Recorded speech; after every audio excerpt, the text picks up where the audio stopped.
읽었던 본문의 내용은 종말에 대한 내용이 소개되죠.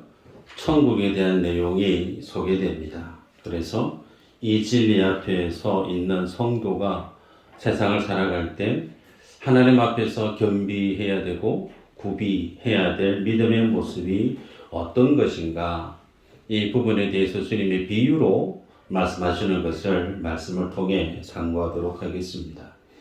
29절 이후로 보면 예수님께서 말씀하시죠.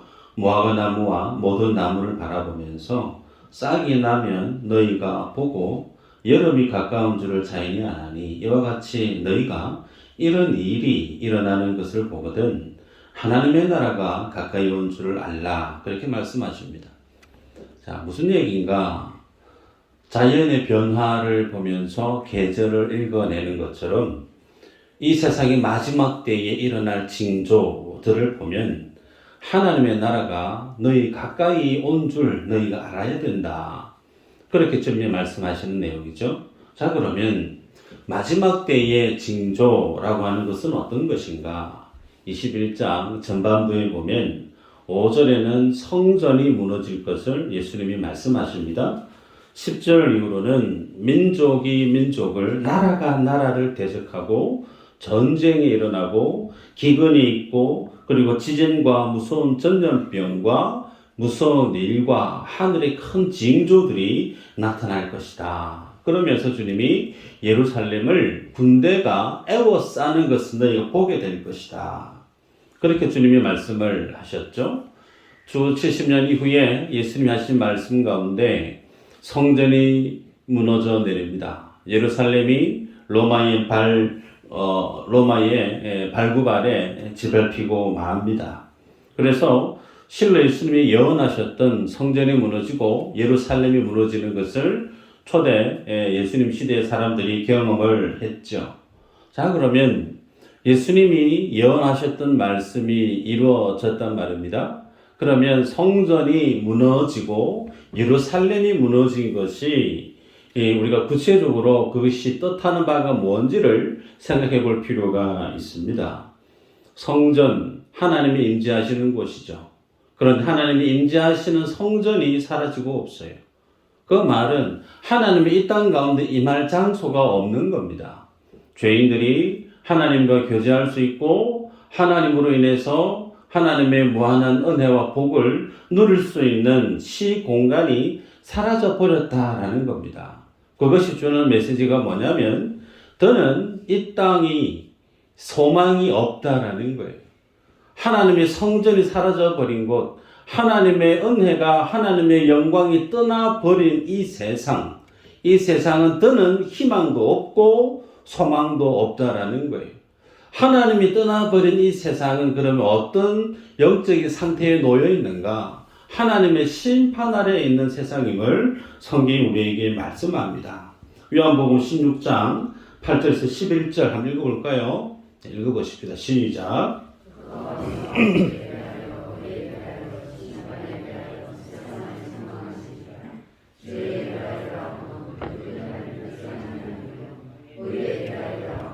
내가 아버지께로 가니 너희가 다시 나를 보지 못하며 심판에 대하여라 함은 이 세상 임금이 심판을 받았습니다. 아멘. 자, 말씀을 보면 예수님께서는 공통적으로 사복음서 가운데 예수님이 마지막 때에 있을 일을 언급하셨죠. 그러면서 마지막 때에 성령이 임하게 될 것이다. 성령이 임하시면 죄에 대해서, 의에 대해서, 심판에 대해서 성령이 책망한다 라고 말씀하셨는데 하나 볼까요? 죄에 대해서 책망한다. 그 말의 의미는 어떤 것인가? 예수 그리스도를 삶의 주인으로 믿지 않는 것. 예수 그리스도를 삶의 구주로 믿지 않는 것이 곧 죄라는 거예요. 예수 그리스도를 삶의 주인으로 믿지 않는다라고 하는 그 말의 의미는 여전히 내가 사는 목적, 내가 살아가는 삶의 인생의 주인이 내 자신이라는 겁니다. 나는 나를 위해 살고 나의 행복을 위해 살고 내 인생의 목적을 위해 살아가는 지극히 나 중심적인 삶을 사는 것이 곧 죄다라고 주님이 말씀을 해요. 두 번째, 의에 대해서 주님이 책망한다고 말씀하셨는데 예수님이 아버지께로 간다라고 말씀을 하셨어요. 그 말씀의 의미는 이 세상의 유일한 하나님의 의 되신 분이 예수 그리스도 주님이셨는데 이 세상의 의가 하나님께로 가버리고 없다라는 겁니다. 그 말은 이 세상에는 이제 의가 없다라는 거예요. 하나님의 의가 사라져버린 세상은 곧 하나님의 심판 아래 놓여있는 세상임을 주님이 뜻하는 겁니다. 그래서 우리가 살아가는 이 세상에 대해서 성경은 무엇이라 선언하고 있느냐면 이미 하나님의 묵시 속에서는 완전한 하나님의 심판 아래 더 이상 하나님의 심판에 쏟아질 이 세상, 이 땅은 희망이나 소망을 둘 수 있는 환경이 장소가 될 수 없음을 성경은 우리에게 가르쳐 줍니다. 그래서 이런 소망 없는 불타버릴 세상 가운데 있을 인생들에게 이 세상에서 어떻게 살아가야 될 것인가에 대해서 예수님이 교훈하셨던 말씀이 오늘 본문의 비유 말씀이죠. 여러분, 그래서 이런 소망 없는 세상, 성경이 말씀하는 하나님의 나라와 이 땅에 대한 구속사적인 분명한 영적인 실제에 해당되지는 복음 앞에서 많은 사람들이 이 땅에서의 비전을 얘기합니다. 이 세상에서의 영광을 얘기해요. 이 땅에서의 소망과 희망을 얘기합니다. 여러분, 그 모습을 응원하기도 합니다. 저도 그렇게 하고 있고요. 이 세상에서 잘 되기를 응원하고 축복기도 하고 그렇게 하죠. 그런데 그 모습 이면에는 무엇이 우리 안에 자리해 있느냐면 영원히 불타 사라져버릴 이 세상에 대한 복음적 이해가 내 안에 제대로 정립되어 있지 않다라는 거예요.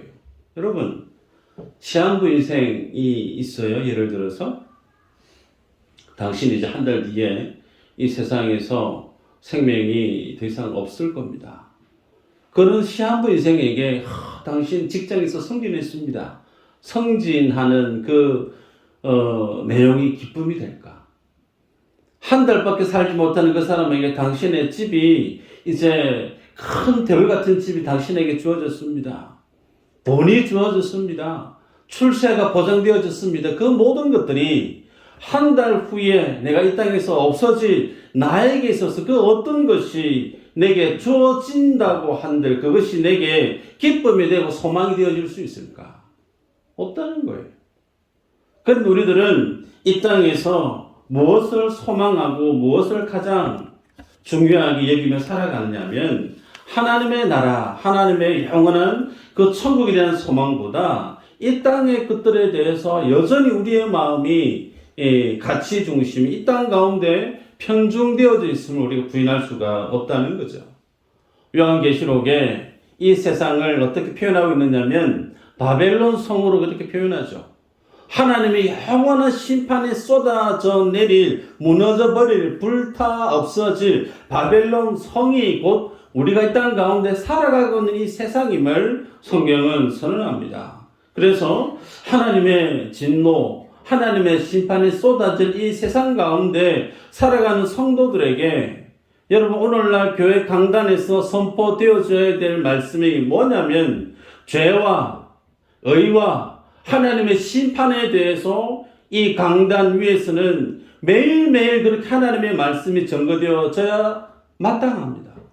그런데 많은 교회에서 많은 목회자분들이 어떤 방향으로 말씀을 전하느냐면 기복적인 설교를 많이 합니다. 이 땅에서 성공하고 이 땅에서 잘 되고 이 땅에서 부자가 되고 머리가 되지 꼬리가 되지 말고 뭐 이런 어떤 이 세상에서의 잘됨에 대한 가치들을 위해서 축복 설교를 참 많이들 합니다. 그런 메시지를 듣고 신앙생활 하시는 분들은 다분히 교회에 와서 기도하는 내용들이 지극히 이 세상의 필요들, 이 세상의 영적인 어떤 그런 영광들, 그런 모습들을 향해서 기도하는 내용이 다반사인 것이 우리가 부인할 수가 없습니다. 여러분, 교회 성장학을 주로 많이 출간하는 데는 NCD라고 하는 출판사가 있는데 거기서 제2종교개혁이라는 책자가 있습니다. 그 제2 종교개혁이라는 책자에서 기독교의 타락을 어떻게 말씀하고 있느냐면, 기독교의 타락은 313년 기독교가 로마에서 국교로 승인되어졌을 때부터 교회는 타락하기 시작했다, 그렇게 선언합니다.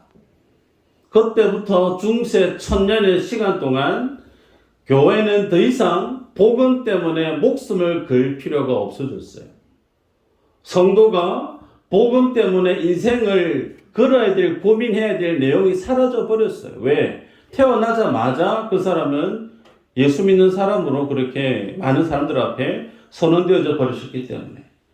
그래서 교회 안에 복음 때문에, 믿음 때문에 생명을 걸지 않아도 되고 피를 흘리지도 않아도 되는 시대가 된 그 시대, 곧 그 시대는 교회의 타락을 선언하고 있죠.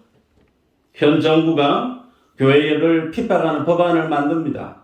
목회자들이 구속을 당하고 차별금지법을 발의해서 기독교의 진리를 교회 안에서 제대로 전가하지 못하게 만드는 법안을 발의합니다. 그래서 어떤 분들은 교회가 가만히 있어서는 안 된다, 세상에 나가서 현 정부의 잘못된 부분에 대해서는 항거해야 된다, 그렇게 동요를 하는 분들도 있습니다. 그런데 저는 이런 상황도 하나님의 손 안에 있는 과정이라 저는 믿습니다. 교회가 복음의 순수성을 잃어버렸을 때 하나님이 하셨던 일이 뭐냐면 채찍을 드셨어요. 그래서 이스라엘 백성들이 잘 못 살아도 성전만 우리에게 있으면 우리의 믿음, 우리의 후손은 영원하다. 그래서 우리는 하나님의 선민이다. 율법이 주어져 있고 성전이 있는 한 우리는 절대 망할 수가 없다. 그렇게 그들이 성전 중심, 율법 중심의 삶을 살았던 그들의 신앙이라고는 외치는 신앙 이면에는 철저하게 이 땅에 안목의 이생의 육신의 자랑과 부합되어져 있는 잘못된 신앙의 모습으로 그들이 나아갔을 때 여지없이 하나님은 성전을 부셔버렸습니다. 그들의 안전지대라 붙들었던 예루살렘도 주님이 무너뜨려 버렸다라는 거예요. 그래서 오늘날 교회가 마치 중국처럼 예수님을 복음을 가감없이 전했을 때 목회자가 중국에서 감옥에 갇히고 핍박을 당하고 십자가가 땅바닥에 나뒹굴게 되어지고 핍박이 있는 그 모습들, 그래서 교회의 위기다, 우리나라도 그렇게 가는 거 아닌가, 그렇게 얘기하는 분들이 있습니다. 그러나 저는 정반대로 봅니다. 하나님이 교회가 복음 때문에 고민하게 되어지는 것, 교회가 진리 때문에 목숨을 걸어야 되고 진리 때문에 목회자가 감옥에 가야 되고, 여러분 그것은 위기가 아니에요. 그것은 기회입니다. 교회가 다시금 복음 가운데 설 수 있고 하나님의 진리 가운데 목숨을 걸어야 되고 온 성도가 하나님의 진리 앞에서 참된 진리가 무엇인지에 대해서 일깨워질 수 있는 마지막 기회가 아닌가, 저는 그렇게 바라봅니다. 그래서 오늘 살아가는 성도, 교회는 우리가 살아가는 이 시간이 지금 인생의 마지막 때다, 이 지구의 마지막 때다, 곧 주님이 오실 마지막 때임을 경각심을 갖고 하나님이 기뻐하시는 믿음의 모습이 뭔지, 참된 성도다움과 교회다움의 믿음의 본질이 뭔지 우리는 다시금 주님 앞에 우리의 믿음의 모습을 새롭게 할 필요가 있습니다. 자, 그렇다면 주님이 말씀하시는 이 마지막 때에 우리의 믿음을 어떻게 점검하고 새롭게 해야 될 것인가? 32절 말씀을 보면 내가 진실로 너희에게 말하노니 이 세대가 지나가기 전에 모든 일이 다 이루어지리라 그랬습니다. 모든 일이 다 이루어진다. 그러면서 그 모든 일 안에는 앞서 말씀했던 예루살렘의 성전이 무너졌고 그리고 예루살렘도 무너져 버렸습니다. 기근과 전쟁이 일어났습니다. 전염병이 막 일어났습니다. 자, 그런 일들 이미 역사 가운데 있었고 지금도 우리의 눈에 귀에 보이는 모습들이 이 마지막 때에 주님이 하셨던 말씀이 그대로 일어나고 있지 않습니까? 자, 그래서 이 마지막 세대, 주님이 말씀하신 이 세대에 다 이루어진다. 그래서 혹자들은 이 세대라고 하는 기준이 어디에 있는가? 초대교회 성도들이 살았던 그 시대가 예수님이 말씀하신 시대가 아닌가, 세대가 아닌가, 그렇게 해석하시는 분도 있으나 저는 이 세대를 예수님 땅에 오시는 그 마지막 때까지 다 포함하고 있다, 그렇게 이해합니다. 왜? 예수님께는 시간이라고 하는 모습에 제한이 없기 때문에, 그래서 하나님께는 하루가 천년 같고 천년이 하루 같기 때문에, 그래서 주님이 말씀하신 세대는 주님이 땅에 오시는 그 모든 시간을 다 포함하고 있다, 그렇게 볼 수가 있죠.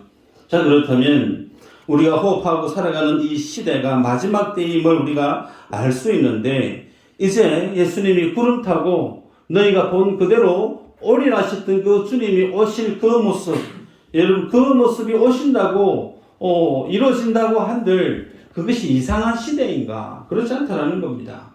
중요한 표현이 33절에 있는데, 천지는 없어지겠으나 내 말은 없어지지 아니하리라. 내 말은 없어지지 아니하리라. 여러분 아멘인가요? 정말 천지는 없어집니다. 강사는 10년이면 변한다고 얘기하죠. 그러나 예수님의 말씀은 지금도 진행형이에요.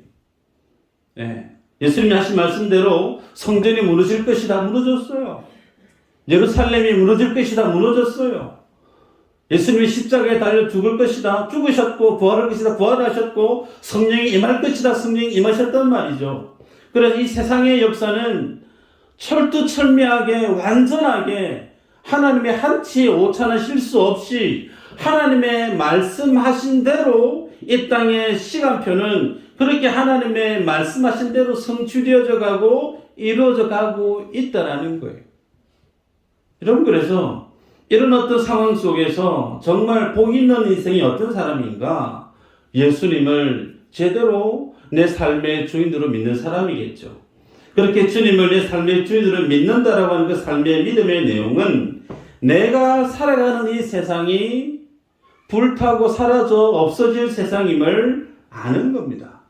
그러면서 오늘을 내가 살아가지만 내 삶의 방향성이, 내 삶의 무게중심이 이 땅 가운데 성공이 아닌 영원한 하나님의 나라를 바라보고 그 주님 나라의 가치 앞에서 나의 삶을 조명하고 내가 뭘 어떻게 살아가야 될지를 삶의 믿음의 우선순위를 주님 앞에서 지혜롭게 살아가는 사람, 그가 복 있는 사람이에요. 예를 들면 예수님이 하나님께서 노아에게 방주에 대한 말씀을 주시지 않았습니까? 방주. 근데 그 노아의 방주 만드는 것이 쉬웠을까? 쉽지 않았을 거예요. 근데 그 노아의 방주를 만드는 시간에 게을리하고 혹은 등한히하고 대충 했다라고 하면 그 방주 누가 타죠? 노아가 탑니다. 대충 만들었으면 그 방주는 경고할 수가 없었겠죠. 물이 들어오면 결국은 자기가 죽을 수밖에 없어요. 그래서 남들이 뭐라고 얘기하든 마지막 때를 알고 있는 믿음의 사람은 자기가 그 마지막 때에 뭘 해야 될지를 압니다. 그 믿음의 하나님의 부르심 앞에 내가 핑계대지 않고 게으르지 않고 내가 마땅히 살아내야 될 믿음의 책무가 무엇인지를 분명히 알고 거기에 요동하지 않고 최선으로 살아가는 것이 곧 나를 위한, 하나님 앞에서의 나를 위한 믿음의 삶임 우리가 알 수가 있겠죠. 여러분, 예수님은 우리가 살아가는 이 시대에 주님이 말씀하셨던 마지막 때에 대한 증거들을 수없이 우리의 눈앞에 펼쳐 보이고 있습니다. 그런데 이런 어떤 마지막 때에 일어날 예수님의 징조와 같은 사실들이 넘쳐나고 있음에도 불구하고 오늘 실제 내가 예수님을 믿으며 살아가는 내 삶의 현실에서는 이 복음의 긴박성에 대해서 어느 정도 깨어있고 주님 앞에 의식을 주님 앞에 차리면서 살아가고 있는가에 대한 부분 스스로에게 던질 필요가 있겠죠. 여러분, 성경 말씀을 보고 계시나요? 하나님의 말씀을 들으실 때 정말 집중해서 듣고 계십니까? 우리들은 때로는 그렇게 해야 되는데 라고 하면서 그렇게 살지 못하는 모습들이 참 많은 것 같아요. 여전히 내 눈앞에 전쟁의 소리가, 지진의 내용이, 기근에 대한 어떤 피해가, 하늘로부터 어떤 징조들이 그렇게 하나님이 쏟아지고 있어도 여전히 우리는 이 땅에서의 삶에 묶여있는 모습을 바라보게 되죠. 이런 우리들에 대한 모습은 비단 우리들만의 모습이 아니고 예수님 시대에 살았던 그들도 동일했다는 거예요. 사람은 다 똑같다라는 겁니다. 예나 지금이나. 그래서 그런 삶을 사는 사람들에 대해서 예수님이 어떻게 진단하고 있는가 말씀을 볼까요? 누가복음 21장 34절 한번 보십시다. 시작.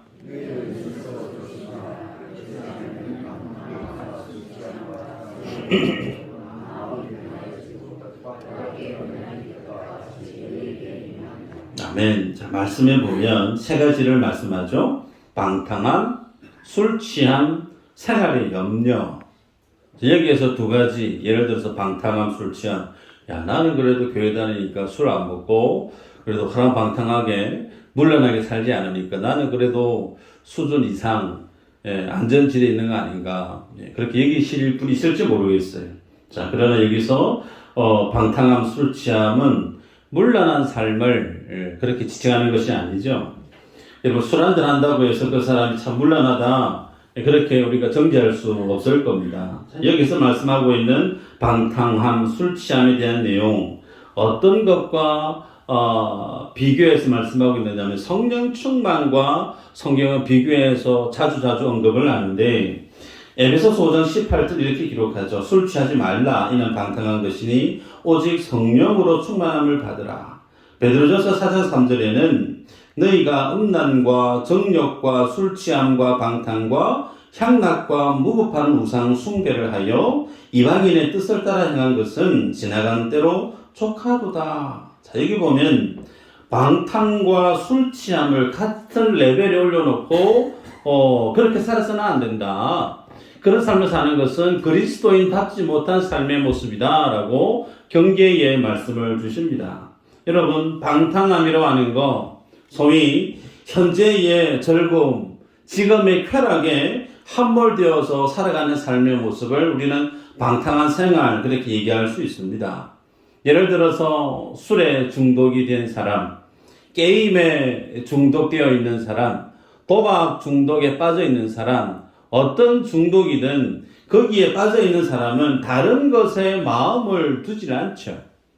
철저하게 모든 것이 자기를 기쁘게 하는 그 중독의 대상에 그 모든 시간을 다 쏟아붓습니다. 그래서 술 취하는 것도 마찬가지고 게임이든 도박이든 다 똑같습니다. 그래서 그런 어떤 맥락에서 현재의 삶에만, 지금의 삶에만 내 마음을 오롯이 집중하게 만드는 측면에서 생활의 염려도 다르지 않다라는 거예요. 생활의 염려. 보통 염려에 대한 내용, 내일에 대한 어떤 불확실성이죠. 내일에 대한 어떤 불안함입니다. 그래서 그런 어떤 일이 일어나면 어떻게 살아야 되지? 어떻게 그 문제를 풀어야 되지? 염려하고 근심하며 살아가는 거예요. 그래서 생활의 염려도 같은 맥락 가운데 그 관심사가 어디에 있느냐면 지금 현재의 삶의 내용 안에 붙들려 있다라는 겁니다. 그래서 그런 어떤 마음에 붙들려 있는 사람, 그때 그들의 마음이 어떻게 되어진다? 그 마음이 무뎌진다. 네. 여러분, 하나님이 말씀하신 마지막 때의 징조가 차고 넘칩니다. 그죠? 오늘내라도 주님 그렇다고 오시는 것이 이상하지 않습니다. 자, 그런데 이런 어떤 상황 속에 주님이 누가복음 21장 36절에 이러므로 너희는 장차 올 이 모든 일을 능히 피하고 인자 앞에 소도로 항상 기도하며 끼어 있으라 하시니라. 로마서 12장 2절 한번 읽어볼까요? 시작. 너희는 이 세대를 본받지 말고 오직 마음을 새롭게 함으로 변화를 받아 하나님의 선하시고 기뻐하시고 온전하신 뜻이 무엇인지 분별하도록 하라. 이 두 구절에서 중요한 핵심 내용이 뭐냐면 깨어 있으라는 것과 그리고 마음을 새롭게 하라는 거죠. 깨어있지 못하고 마음을 새롭게 하지 못하면 모든 일을 피하지 못한다. 피하지 못한다. 그리고 이 세대가 지향하고 앞다투어 살아가는 이 세대의 문화를 그대로 답습하는 자가 될 수밖에 없다. 더 나아가서 나의 인생에 대한 하나님이 가지고 계신 뜻, 내 인생에 대한 하나님이 지니고 계신 계획, 여기에 전혀 관심을 기울일 수가 없다라는 거예요. 관심조차 갖지 않고 무작정 세상에서 나의 목표, 내가 생각하는 인생에 대한 어떤 결과를 두고 거기에 열심히 눈썹 휘날려가며 그렇게 열심히 사는 겁니다. 거기에서 소기의 결과를 얻게 되어지면 인생 내가 정말 성실하게 부지런하게 잘 살았다 자기 위안을 삼고, 그것이 뭐라는 거예요? 마음이 무디어져 있는 상태라고 성경이 우리에게 말씀합니다. 우리의 몸에 굳은 살이 생기면 거기에 감각이 둔해지는 것처럼 우리의 마음도 그렇게 둔해진다는 거예요. 좀 전에 말씀드렸지만 분명히 노아를 통해서 하나님의 심판이 임할 것이다. 분명히 말씀을 주셨고 그 말씀을 받아들었던 노아는 다른 사람이 무슨 얘기를 하든 말든 본인은 그 방주 만드는 일에 올인했습니다. 근데 그 방주 만드는 일 외에 나머지 모든 사람들은 어떻게 했죠? 시집가고 장가가고 세상에서 자기 인생 살기 바빴다라는 거예요. 그래서 결국은 방주 만들었던 노아의 가족들은 하나님 앞에 구원을 얻었지만 하나님의 계획과 하나님의 뜻에 대해서 무심했던 그들은 그냥 다 그렇게 심판 가운데 죽어갔습니다. 여러분, 이 일이 구약에서만 있는 것이 아니고 오늘 우리 일상 가운데 그대로 재현되고 있다는 사실이죠. 그래서 하나님의 계획과 뜻에, 하나님의 일에 무관심하고 오롯이 나의 일에만 집중되어 살아가는 인생의 모습을 주님은 그 마음이 무뎌져 있는 상태다라고 경고의 말씀을 주십니다. 여러분, 마음이 무뎌져 있는 사람 복음에 대해서 별 관심이 없어요. 예수님이 재림하신다는 이 복음의 사실 마치 소설처럼 여기고 살아갑니다. 주님이 내게 주신 사명 그런 것에 대해서 별 관심이 없습니다. 예수 믿으면서 나의 믿음이 성숙되어지고 성장해지고 하나님의 영광을 위해서 내가 어떻게 믿음의 선한 여행을 일궈내야 될까? 여기에 관심이 없죠. 오롯이 이 땅에서의 내가 꿈꾸고 많은 사람들이 앞다투어서 차지하고 싶고 갖고 싶어하는 세상의 가치에 빨리 올라가는 것을 가장 최고의 가치로 두는 인생으로 살아갈 수밖에 없습니다. 혹여나 우리 안에 예수님의 재림에 대해서 믿음의 신실한 모습을 갖추는 성숙 성장에 대해서 사명에 대해서 전혀 관심이 없이 단순히 신앙생활만 하고 있는 분이 계시다면 누가복음 17장 34, 35절 말씀을 같이 한번 읽어보도록 하십시다. 읽어볼 거예요. 시작.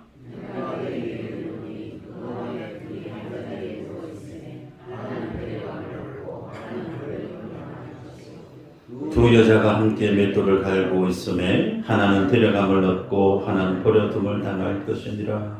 아멘. 두 사람이 소개되어지는데 데려감을 당하는 사람, 버려둠을 당하는 사람, 두 사람 다 다른 일을 한 사람들인가? 아니요. 같은 일을 했습니다. 그죠? 같은 일을 했어요. 같이 그 일을 하면서 같은 업을 하면서 주거니 받거니 대화하면서 같은 시간을 보냈던 두 종류의 사람이 있는데 그 사람에 대해서 하나님께서 어떻게 구별을 하시는가? 하나님의 은혜로 구원을 얻어서 데려감을 당하는 사람이 있고 하나님께로부터 버림을 당해서 버려둠을 당하는 사람이 나눠집니다. 삶의 모습은 크게 다른 거 없어요. 똑같아요. 그런데 무엇이 달랐는가? 데려감을 당한 사람은 자기 목숨을 버리는 삶을 지향했던 인생이고, 버려둠을 당했던 사람의 삶의 모습은 오롯이 자기 자신을 위해서 살았던 삶의 모습임을 성경이 우리에게 보여주고 있습니다. 자기 목숨을 버리는 삶을 지향했다라고 하는 것은 예수 그리스도가 내 삶의 주인이시기 때문에 그 주님이 원하시는 삶을 위해서 나의 뜻을, 나의 욕심을, 나의 계획을 주님 앞에서 매번 똑똑 분질르고 내려놓고 포기하고, 소위 그것을 우리는 자기 부인, 자기 십자가를 지고 날마다 자기 자신을 부인하며 나를 쫓는 자가 내게 합하다. 예수 믿는 것은 결국은 내가 없어지는 것이고 예수 그리스도가 내 안에서 드러나는 삶이다. 누누이 우리가 말씀을 하죠. 그래서 누가 구원을 얻고 누가 하나님 앞에 버림을 당하느냐? 삶의 모습은 같을지라도 하나님의 시각에서는 엄연히 구별될 수밖에 없다라는 거예요. 그 하나님의 준엄한 심판의 시선 앞에서 우리는 변명할 수가 없습니다. 내가 내 인생을 살았던 삶의 자세, 삶의 태도, 삶의 목적, 하나님의 영광을 위해서, 주의 복음을 위해서 나를 포기하고 나를 내려놓음으로 주님 앞에 살았던 인생과 똑같은 일을 하지만 그것을 통해서 내가 꿈꾸고 원하는 내 삶을 위해서 오롯이 살았던 그 삶의 모습에 대해서 하나님은 뭐 하신다고요? 심판하신다는 거예요. 말씀을 맺습니다. 여러분, 주님은 예수님 눈에 비친 제자들이 복음을 모르고 살아가는 사람들 그 속에서 너에게 주는 복음을 아는 자로 살았으면 좋겠다. 그 복음의 내용의 끝자락에는 이 세상이 하나님의 준엄한 심판 가운데 불타 없어질 것을 주님이 보셨어요. 그래서 주님은 제자들에게 믿음의 본을 보이시면서 십자가의 길을 향해 뚜벅뚜벅 걸어가셨고 십자가에 달려 돌아가 죽으셨습니다. 여러분, 그 십자가가 우리에게 어떻게 나타내 보여줘야 되는가? 죄 없으신 예수님이 십자가에 달려 죽으셨어요. 죄 없는 예수님을 십자가에 못 박아 죽여버린 이 세상, 하나님이 이 세상을 심판하는 것이 잘못되었느냐는 거예요. 하나님의 독생자 예수 그리스도 죄 없는 그 예수님을 십자가에 못 박아 죽여버린 이 세상은 마땅히 하나님의 준엄한 심판 아래 있을 수밖에 없는 하나님의 심판 아래 놓여져 있는 세상임을 십자가가 보여주고 있습니다. 반면에 그 십자가 외에는, 그 십자가 그늘 아래, 예수님의 십자가 보혈 아래 외에는 인생이 그 하나님의 생명을 얻을 수 있는, 이 사망에서 심판에서 구원을 얻을 수 있는 길이 없음을 십자가는 또다시 우리에게 제시하고 있죠. 여러분, 그래서 이 세상의 모습은 돈 없이는 못 산다. 첫째도 둘째도 돈이다. 돈을 아우성치고 살아가는 이 세상 아니에요? 이 많은 사람들이 돈을 바라보고 세상에서의 행복을 바라보고 아우성치며 살아가는 이 세상 속에 오늘 하나님이 여러분을 세상이 아닌 교회로 불러내신 것은 동일한 아우성이지만 돈에 대한 아우성이 아니에요. 나는 예수가 아니면 살 수 없습니다. 아멘인가요? 나는 예수님 주시는 은혜 아니면 살 수 없습니다. 아멘. 예수와 예수님의 은혜 아니고는 나는 아무런 인생의 의미가 없습니다. 아멘. 이것을 외치는 대로 살아가기를 주님이 만들어가고 있는 거예요. 아멘. 할 수만 있으면 돈 1억 버는 것보다 하나님의 한 구절 진리의 말씀을 깨닫는데 우리가 더 집중해야 될 필요가 있지 않겠어요? 그 정도로 우리가 하나님 앞에 믿음의 진지함을 가지고 하나님의 심판의 긴박성을 가지고 오늘을 살아도 내 인생의 마지막이냐, 그렇게 주님 앞에 믿음의 삶을 깨워서 마음을 날마다 새롭게 해서 하나님이 내게 주실 뜻이 뭔지, 주님이 내게 기대하시는 사명의 모습이 뭔지, 교회를 향한 하나님의 뜻이 뭔지 여기에 믿음의 안테나를 높게 올리셔서 그 주님의 뜻을 성취하는 삶을 내 삶의 목적으로, 기쁨으로, 삶의 이유로 여기며 살아가는 여러분 되시기를 주의 이름으로 축복합니다. 아멘.